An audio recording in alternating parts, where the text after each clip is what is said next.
Olá pessoal, professor Heitor de Biologia, falando do desenvolvimento dos insetos.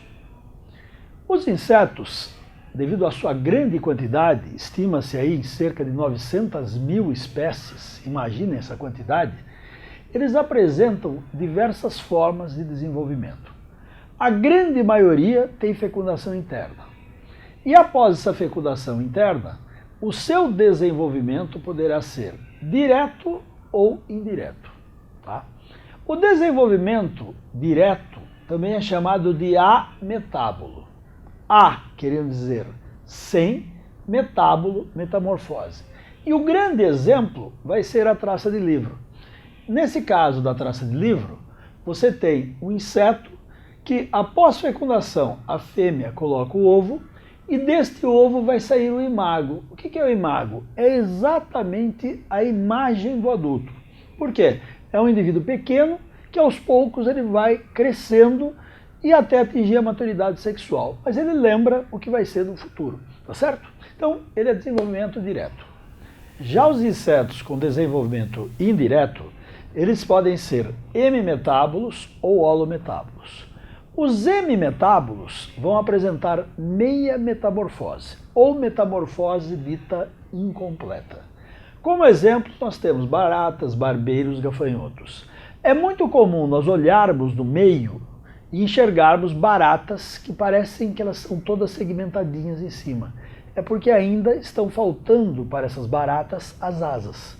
Tá? Então, como é o desenvolvimento desses animais hemimetábulos? Eles vão pôr o ovo, né? A fêmea põe o ovo, esse ovo vira uma ninfa que é menor, sexualmente imatura e não possui asas. E essa ninfa vai se desenvolver, é ela quem cresce, sofre mudas, troca esqueleto, né? O exoesqueleto, até virar o adulto. Então, barata, barbeiro e gafanhoto são bons exemplos de animais que, quando saem do ovo, ainda não têm asas. São pequenininhos, vão crescendo, vão sofrendo mudas, né? E até virarem adultos alados. Já os holometábulos, holo quer dizer total, metábulo, metamorfose. São os mosquitos, as abelhas e os besouros. Esses animais têm uma metamorfose que vai torná-lo completamente diferente do que ele era quando nasceu. Então, o bichinho nasce na forma de um ovo, né? A fêmea põe o ovo, esse ovo vira uma larva vermiforme, né? Um formato meio estranho, que não parece nada com o adulto.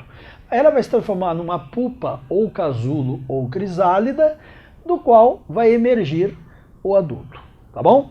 Então agora nós vamos ver como é que esses animais crescem. O crescimento dos artrópodes, ele pode ser representado num gráfico de tempo por milímetros. Note que quando um inseto, ou um crustáceo, ou um aracnídeo, um quilópode, diplópode, qualquer das classes, nasce, ele se mantém num certo tempo no mesmo tamanho. Quando ele cresce, ele rapidamente vai crescer. Por quê? Nesse momento exato aqui, olha, anterior ao crescimento, eu posso dizer que aconteceu a muda ou a equidise. O animal troca o exoesqueleto para poder crescer.